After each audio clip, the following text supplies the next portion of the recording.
মা বাবা সন্তানকে 18 বছর বয়স পর্যন্ত কিছু অন্তত শিক্ষার জন্য সুযোগ পায়, তাহলে 5 থেকে 18 হিসাব করলে মাত্র 13টি বছর, সহজ কথা নয়।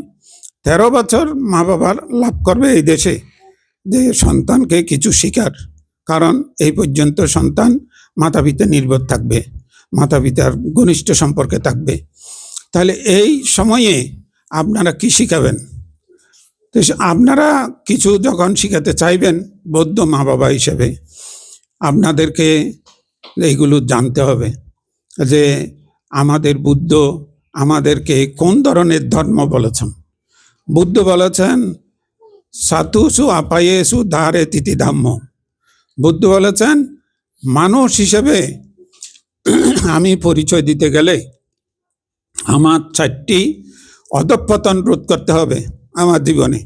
আমি যদি নিজেকে বলি আমি মানুষ, আমি যদি সে বিশ্বাস করি, তাহলে বুদ্ধের শিক্ষায় বুদ্ধ বলেন তোমার 4টি অধঃপতনকে মানে থেকে নিজের জীবনকে রক্ষা করতে হবে।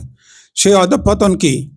মানুষ হয়ে তিরচ্ছনা মানব, আসুরা মানব, প্রেত মানব, নিরায় মানব।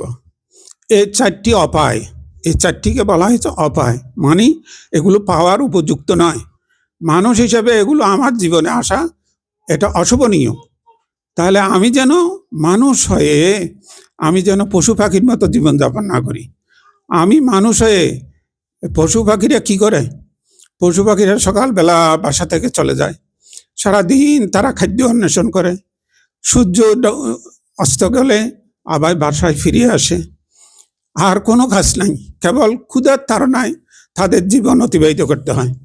আমি মানুষ হয়েও যদি অন্ন চিন্তা, বস্ত্র চিন্তা, বাসস্থান চিন্তা এগুলো মাথায় নিয়ে যদি সারাটা জীবন অতিবাহিত করি, তাহলে আমার জীবনটা কোন পর্যায়ে হবে?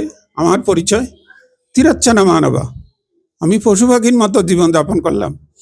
আবার আসুরা মানবা, এমন কতগুলো মানুষ আছে যারা সবসময় দলাদলি, কুন্দল, পরচর্চা, পরনিন্দা, পরছিদ্রান্বেষণ, ঈর্ষ্যা, হিংসা, বিদ্বেষ এগুলো নিয়ে থাকে। এগুলো তাদের জন্য খুব মানে উপাদেয়, এগুলোতে তারা আনন্দ পায়, উপভোগ করে। তাহলে এই শ্রেণীর মানুষগুলো হলো আসুরা মানবা, যারা হিংসা হিংসি, রেষারেষি, এই পরশ্রী কাতরতা, মান অভিমান এগুলো নিয়ে থাকে, তারা আসুরা মানবা। এই যেন আমার না হয়, আমি একজন বৌদ্ধ সন্তান হিসেবে এটা মনে রাখতে হবে। তাহলে আপনাকে অন্তত এই তিরচ্ছন্ন মানুষ আমি যেন না হই, এটা চিন্তা করতে হবে।